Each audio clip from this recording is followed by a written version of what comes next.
What does the music of Thelonious Monk have in common with the 1967 Bobby Gentry hit Ode to Billy Joe? How would it sound to set the heavy rock of King Crimson to the pulse of a big band? The members of a Cambridge, Massachusetts ensemble have been trying to make those kinds of connections.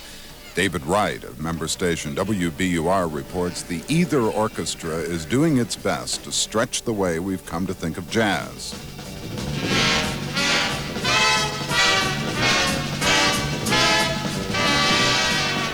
The Either Orchestra is a big band that doesn't play big band music. It's a jazz band that doesn't always play jazz. That hard-to-categorize quality is in part the group's appeal, but it's also been a burden since record labels haven't exactly been lining up with contracts. But Either Orchestra's founder and lead saxophonist Russ Gershon says that's par for the course for jazz players. You know, you never hear people go, God, my parents told me that I'd become rich and famous if I started playing jazz, and look at me now, I'm poor. You know, it's always the opposite. It flies in the face of common sense, but on the other hand, I know I didn't get into jazz because of common sense. The group solved the recording problem. Gershon formed his own label, Accurate Records, and he's since made 3 recordings of the Either Orchestra. But to get a real sense for the band, you have to see them live. Thanks for listening. Let's have a hand for the whole band, the Either Orchestra. Even on a Wednesday night at Ryle's Club in Cambridge, the Either Orchestra draws a good crowd. Many of their fans are regulars.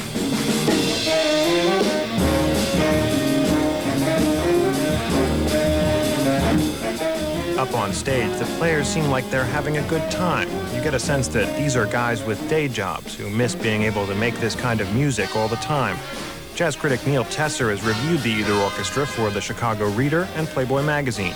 Whenever they've played here in Chicago, at least, each night the band communicates this enormous sense simultaneously of control and of anarchic fun that I think is absolutely infectious. Russ Gershon attributes that to the sheer size of the band. It makes every show a little bit spectacular.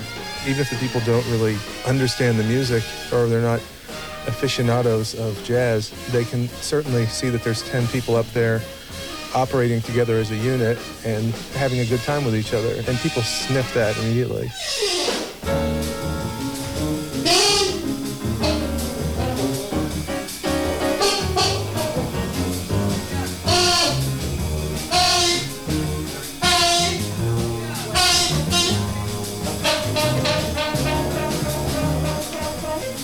But it isn't just showmanship. The Either Orchestra is serious about its music. The group doesn't just play the old standards. Critic Neil Tesser. When you look over the list of the composers whose works have been transfigured by the Either Orchestra, and you find Jimi Hendrix, Miles Davis, to King Crimson, I mean, in my wildest dreams, I couldn't have imagined making a medley of the Ode to Billy Joe and a composition by Thelonious Monk. And yet, they found a way to put them together and made them sound seamlessly linked.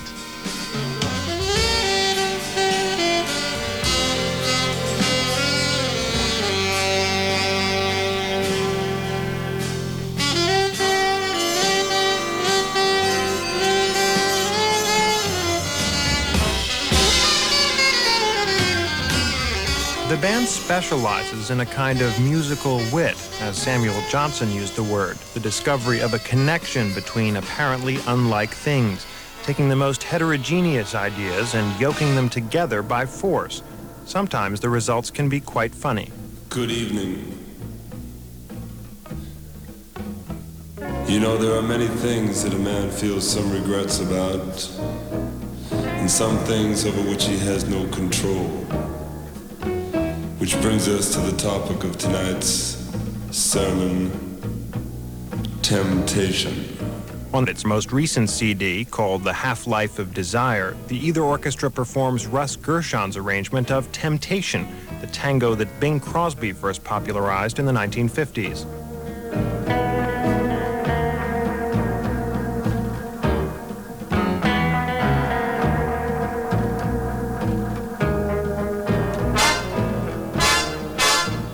Those horn blasts were inspired, for me, as a writer, by all of the terrible sampled horns I was hearing on commercials and on rock songs. You know, they tape a chord by a horn section and then digitally process it, and they don't have to hire the horn players again. They can just use the sound. very 80s technique, and I was getting a little tired of that because, we had real horn players there. So I wrote an arrangement that intends to sound like samplers being played by somebody who doesn't know what he's doing. Gershon's joke here is pointed. He's lampooning the very trends in the music industry that have made large groups like the Either Orchestra an endangered species. On the other hand, Gershon never intended this group to be a performance ensemble. He says he originally formed it as a rehearsal band where members could experiment with music without worrying about how it would play in the jazz clubs. Sometimes the results of those experiments reflect a more esoteric side of the band's wit. For instance, they took a fairly obscure Miles Davis piece recorded in 1979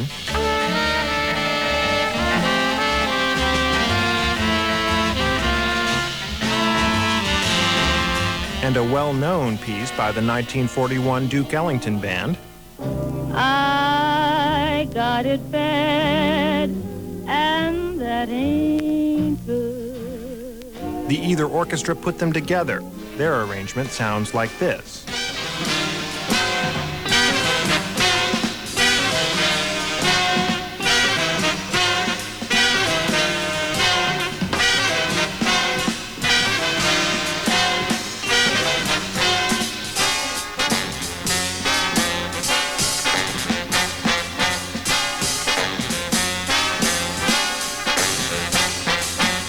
Again, saxophonist and arranger Russ Gershon. You're kind of shooting yourself in the foot to say, I'm only going to draw my entire style from Blue Note and Prestige records from 1956 to December 64, which a lot of jazzers are doing now. They're saying, this is the holy gospel, these few years here. Anything that's outside of that, in jazz or out of jazz, is not worth considering. And I don't know, that seems counterproductive to me. Jazz has always reached out and swallowed other forms of music whole in the interest of new sounds and new effects. The Either Orchestra is now on a tour of the South, unleashing its new jazz experiments on audiences in Stillwater, Oklahoma, Wichita, Kansas, and Columbia, Missouri. For National Public Radio, this is David Wright in Boston.